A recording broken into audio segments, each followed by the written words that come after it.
Sejam bem-vindos a mais um episódio do IFBAcast. Hoje com a temática da física por trás do lançamento de foguetes.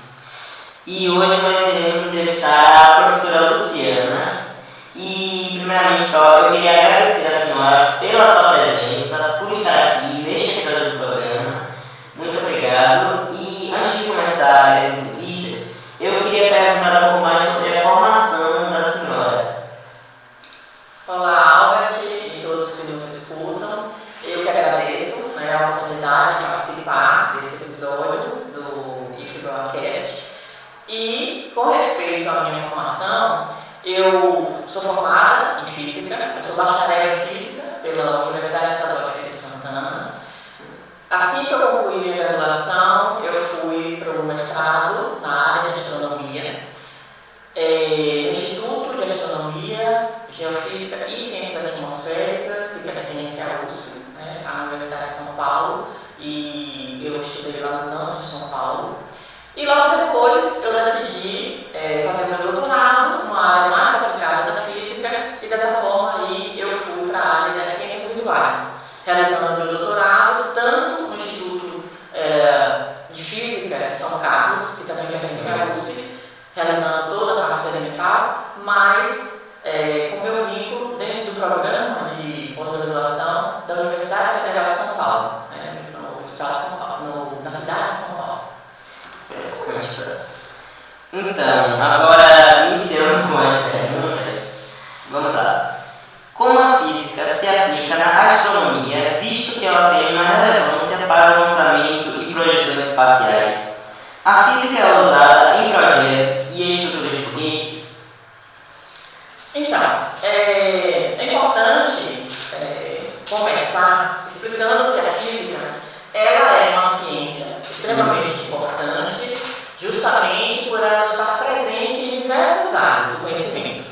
Então, nós temos a física dentro das outras ciências naturais, que são a química e a biologia, e nós também temos a física dentro das diversas engenharias, principalmente a engenharia aeroespacial, lembrando que nosso tema aqui de discussão são as viagens espaciais, então eu lembro aí dessa área. Também nós temos a física aplicada na área da saúde, como na medicina, lembrando que os exames são realizados com essa facilidade em realizar diagnóstico, imagens do corpo. Então, como eu mencionei, a física ela está presente em todas essas áreas. E aí, como você me perguntou a respeito da aplicação da astronomia, um outro definição importante de ser dita é que a física ela tem como objetivo principal justamente observar a natureza e explicar os fenômenos naturais. E dessa forma ela estuda o universo como um todo. Então, como a astronomia ela tem o objetivo de estudar os objetos celestes, a física está intimamente ligada às pesquisas na astronomia. Então, você tem a física presente desde o desenvolvimento dos instrumentos para se ter as observações na área astronômica, e também na questão de pesquisas envolvendo ali tanto as trajetórias dos planetas, a questão da composição das estrelas, da luminosidade, e que envolve galáxias e como o universo como um todo. Então, partindo desse princípio, que a astronomia estuda o universo, a física está extremamente ligada à área da astronomia. Seja a astronomia funcionar, a física se deixou como uma luz. Exatamente. A gente precisa da física e da matemática justamente para realizar as pesquisas e o conhecimento desenvolvido aí nesta área. Então, partindo para a próxima pergunta, quais cálculos são abordados para o lançamento de um foguete? As fórmulas básicas da física são estudadas no ensino médio, ainda são abordadas em projetos espaciais, porque nós temos diversos cálculos que nós aprendemos no nosso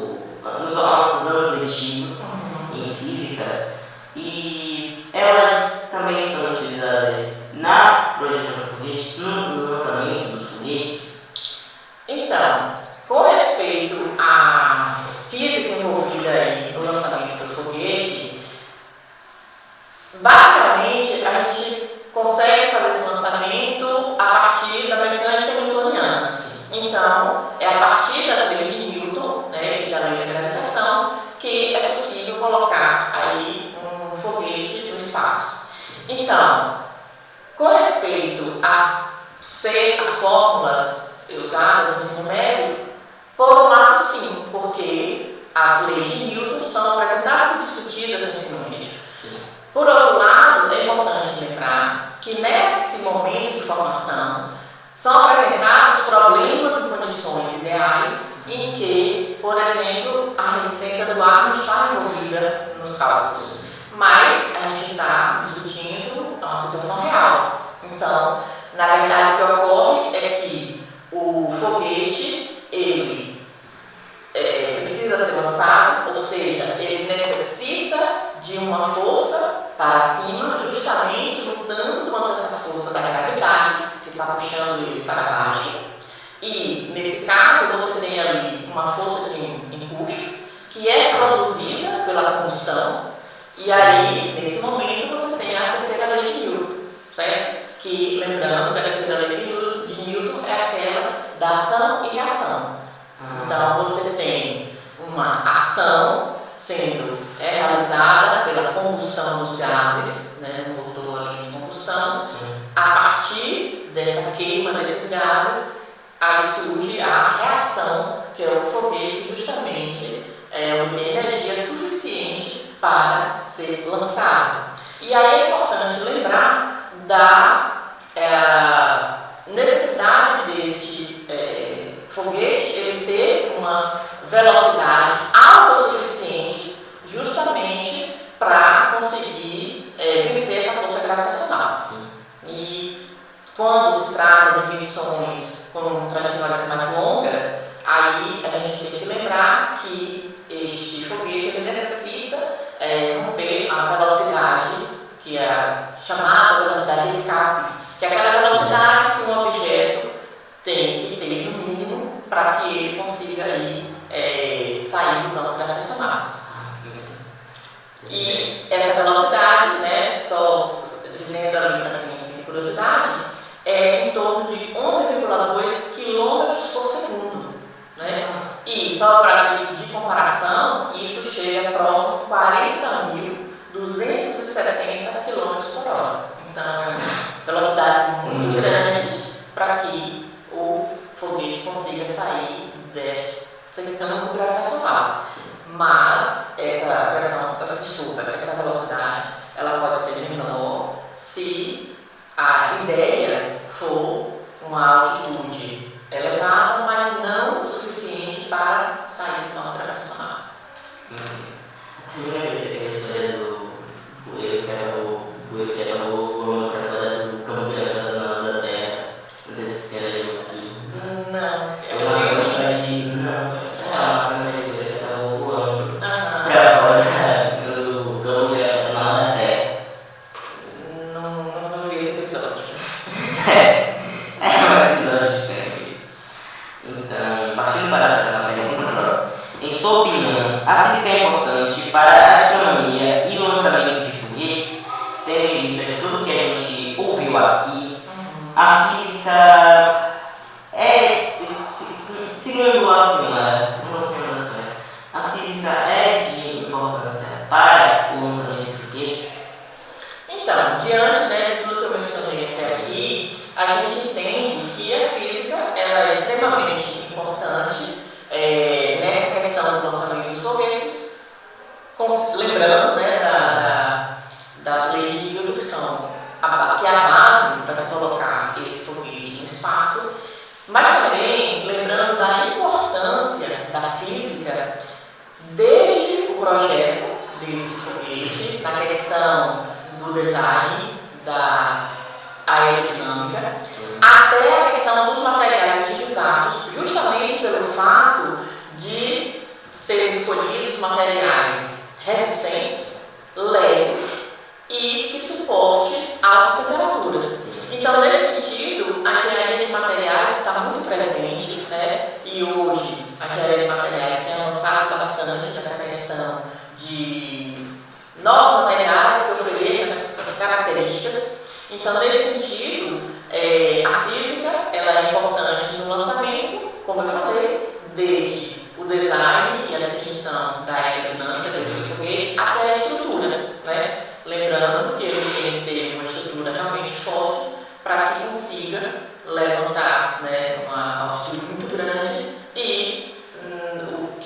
acontecer justamente ele não ter energia suficiente para se elevar muito e retornar à Terra, e isso é um acidente que ninguém espera depois de tanto investimento em pesquisas e na construção de foguete. Seria uma tragédia. Então, a física está por trás das medidas em distâncias dos planetas e astros em relação à Terra? E como é feito esse processo de medição? Então, com respeito a essas medidas, a gente precisa lembrar, assim, existem várias técnicas, né, para se obter as medidas tanto da Terra à Lua como para outros planetas e com respeito às distâncias também das estrelas. Com respeito à distância Terra-Lua, atualmente é utilizada uma técnica em que é incidido um feixe de laser com alta potência para a Lua, lembrando que na missão Apollo foram levados alguns refletores justamente com esse objetivo, para se obter medidas da Terra à Lua com maior precisão. Então, o que ocorre é um laser é emitido daqui da Terra até a Lua e esse feixe de laser vai viajar da Terra até a Lua, retornando à Terra. Sim. Na Terra tem sensores onde vai ser medido o tempo de ida e volta desse feixe e a partir da equação simples que nós conhecemos, que envolve ali o movimento retilíneo uniforme, que a distância é igual à velocidade vezes o tempo. Então, eu conheço a velocidade desse feixe de laser, que é da ordem da velocidade da luz. Eu consegui medir o tempo de ida e volta desse feixe de laser. Dessa forma, eu realizo um cálculo simples e obtenho a distância. Mas, ainda assim, existem tentativas de se obter essa medida o mais precisa possível. Agora, com respeito a obter as distâncias de outros planetas, essa técnica já não seria tão exatamente, pelo fato de que as distâncias são maiores, por exemplo, com respeito a um outro planeta, o feixe de luz teria que ser uma potência muito maior e também poderia ter objetos que iriam atrapalhar a incidência desse feixe e dessa forma existem técnicas que são antigas também, que foi usada na distância da Lua, usada também, né, para se obter essa medida. Então, nesse caso, utiliza-se uma técnica usada como paralaxe. Então, essa paralaxe, ela na verdade é um deslocamento aparente de um objeto, né, que utiliza-se de dois pontos diferentes, no caso da Terra, com dois pontos opostos ao planeta, né? E aí, nesse caso, eu uso da trigonometria para formar esse triângulo, por exemplo, entre o Sol, a Terra e o planeta. E a partir daí, eu consigo, então, obter com observações, medidas desta órbita, e a partir dessa geometria, eu consigo obter a distância. Então, as pessoas antes de enviarem essa plano da Apollo 11 já tinham uma noção da distância entre a Terra e a Lua. Sim, usando a paralaxe. Não, já existia, porque existe essa técnica usada já há muitos anos e que usa essa geometria, né, esse conceito de paralaxe, justamente para obter. Mas a ideia, e na física, o objetivo é sempre obter medidas cada vez mais precisas. E isso é sempre obter medidas cada vez mais precisas. E isso é possível obter quando você desenvolve técnicas de medições ou equipamentos, instrumentos que conseguem oferecer essa precisão. Então, o objetivo é sempre obter dados e medidas mais precisas, justamente para garantir ali que os dados sejam com erros envolvidos muito pequenos, né, muito menores. Mas eu queria também, só complementando essa falando do cálculo envolvido na distância para as estrelas. Sim. Então, com respeito às estrelas, já é utilizado uma outra observação, que aí entra a luminosidade intrínseca da estrela e a luminosidade aparente. A partir dessas observações da luminosidade, você consegue usar uma equação que relaciona esses parâmetros.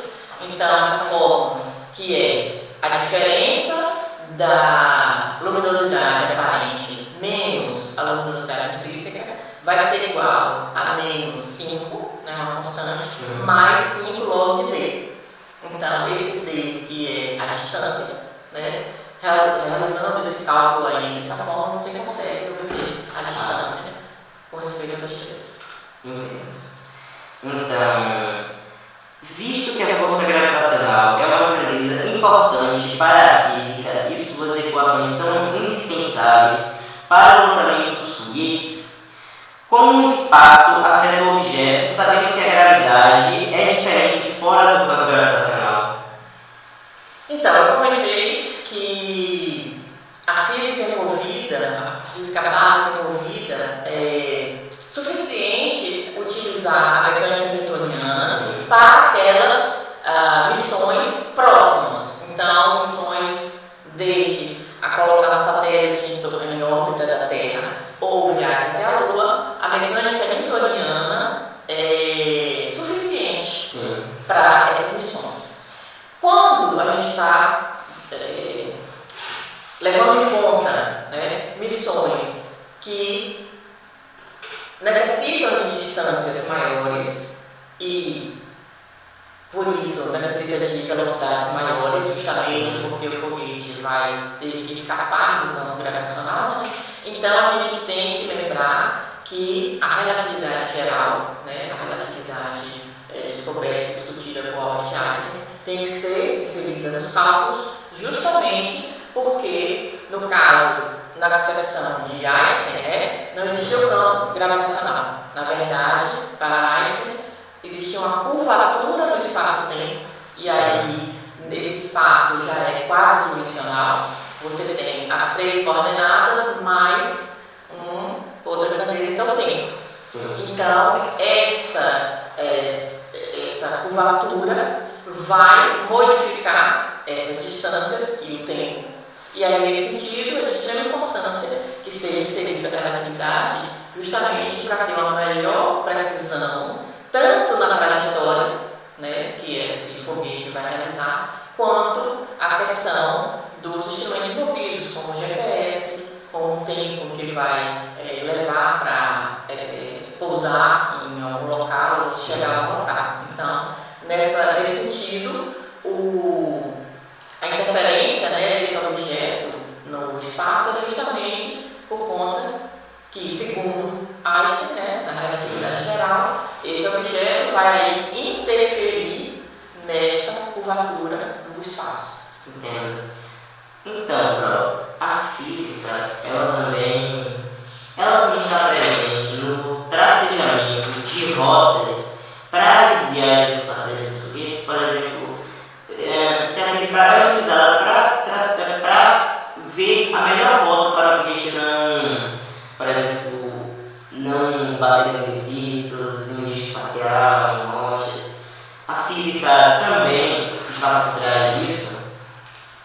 Sim, como eu falei, né, a física ela está envolvida desde a definição do design com a aerodinâmica, na questão, né, da combustão e propulsão, e também na questão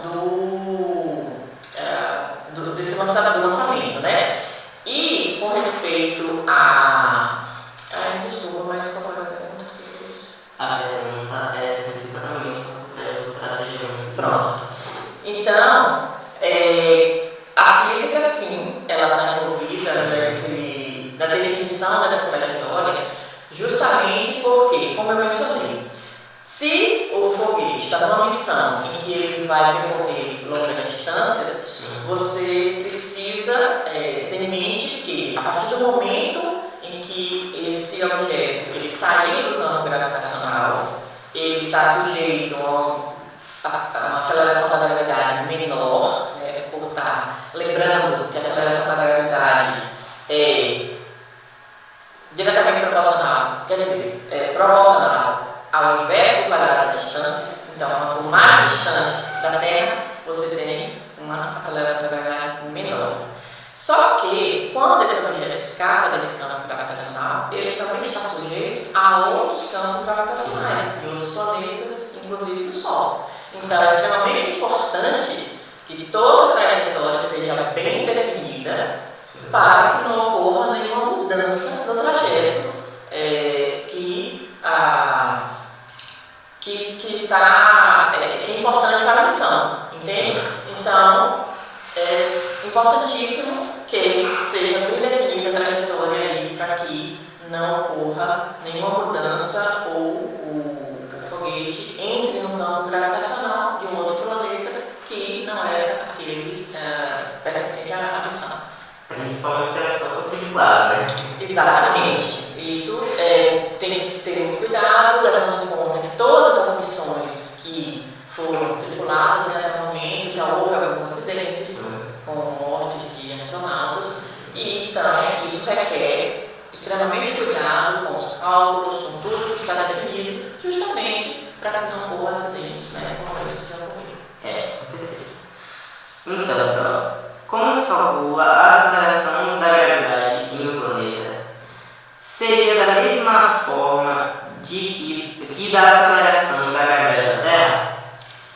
Sim, porque, como eu falei, né, a mecânica newtoniana está presente nessa questão da física envolvida, né, e assim é importante lembrar que para calcular essa aceleração da gravidade do planeta, utiliza-se a fórmula que foi desenvolvida depois da Newton, que a aceleração da gravidade ela é igual a uma constante gravitacional, que é universal. Sim. E que essa constante é da ordem 6,67 vezes 10 a menos 11, que é Newton vezes metro quadrado por quilograma quadrado.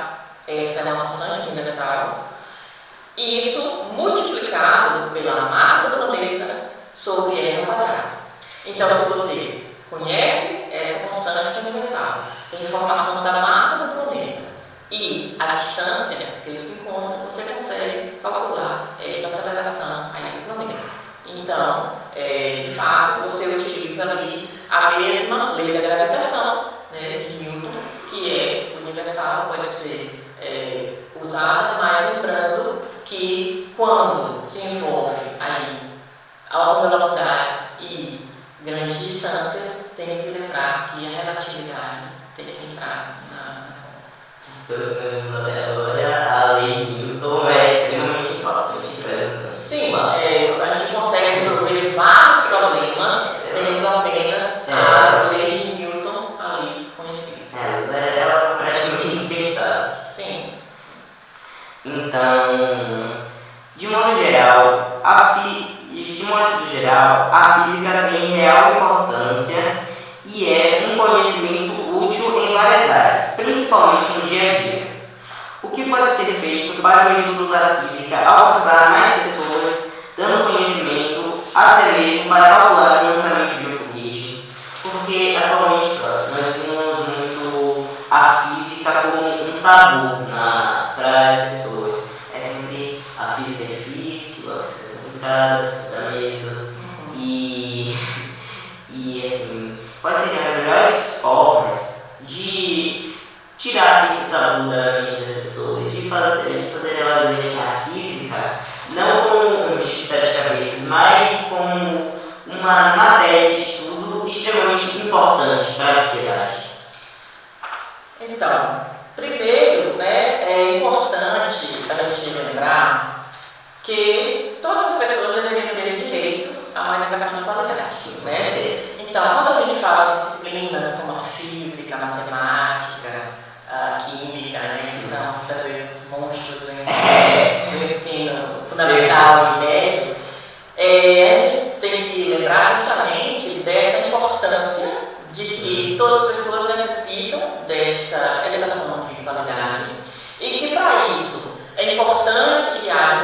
políticas públicas para oferecer às pessoas, né, com vulnerabilidade, de baixa renda, tem essa facilidade na escola de qualidade.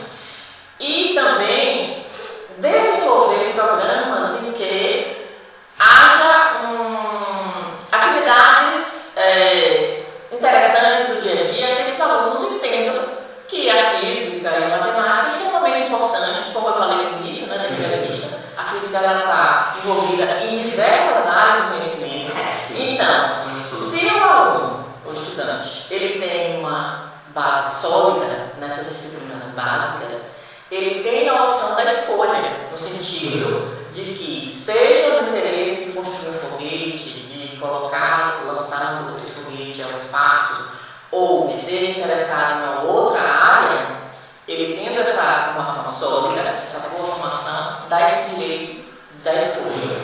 Além disso, é importante também dizer que a divulgação científica é de extrema importância, né? Não só para aquelas pessoas que ainda estudam, mas para as outras que, enfim, já se formaram ou estão na rotina do trabalho, ter conhecimento da ciência desenvolvida, que na maioria das vezes financiada pelo próprio povo, através dos impostos arrecadados com o dinheiro público, né?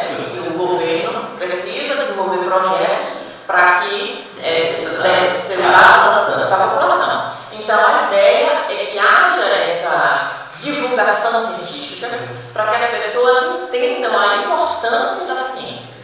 E aí dá essa oportunidade das pessoas discernir o que é de fato verdade, o que é mentira. E nessa questão a gente pode lembrar que as redes sociais são muito importantes, né? Na divulgação, na disseminação da divulgação científica, no sentido da divulgação científica. Só que a gente precisa lembrar também que ela vem na contramão de um veículo que acaba sendo usado para divulgar mentiras, né? As chamadas fake news. Então, é importante, justamente, como você mencionou, né? Que as pessoas obtenham esse conhecimento, porque o conhecimento é libertador, né? E dá essa opção para as pessoas escolherem qualquer área que elas queiram atuar. E na importância delas terem cuidado na questão da saúde, lembrando aí do que nós passamos há alguns anos com respeito à pandemia. Então, nesse sentido, a divulgação da ciência é de extrema importância para as pessoas entenderem que quando for definido que as pessoas precisam tomar, por exemplo, a vacina, né, elas têm essa consciência de que aquilo foi pesquisado e realmente definido a importância para barrar, né, a disseminação do vírus. Então, eu queria só deixar claro essa questão da importância da formação sólida, no sentido das pessoas terem a oportunidade delas escolherem qualquer área que elas queiram seguir, desde que tenha uma educação de qualidade e com conhecimentos sólidos. Com certeza. Então, esse foi o fim da nossa entrevista. Muito obrigado, Alessa, senhora. E muito obrigado a todos que acompanharam mais este episódio do IFBAcast. Até que foi sobre a física por trás do lançamento de foguetes. E muito obrigado por assistirem e até uma próxima. Eu que agradeço, Albert, e fico imensamente feliz de estar fazendo parte, né, desse projeto criado para difundir conhecimento também a partir do programa, né, que foi criado do IFBAcast. Então é um prazer também estar por aqui participando desse projeto de vocês.